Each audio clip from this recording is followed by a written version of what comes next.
The day was really packed with a lot of perspectives, different frontline staff at DCHC working with different community groups and priority populations. This was a great opportunity to bring everyone together in one space to really start to think about our next steps. Good morning, DCHC crew. Today, they like no other.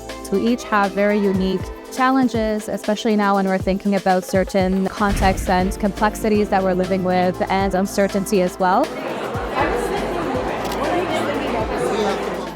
And I think we're coming out of here thinking that we can turn challenges into opportunities. And how can we work with what we have to make the best and make the biggest impact in our communities today?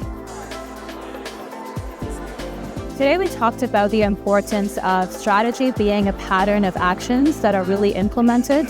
So not just on paper, but really having some really clearly communicated strategic objectives that everybody understands, staff at the center, but also with communities and population and what it means for their work.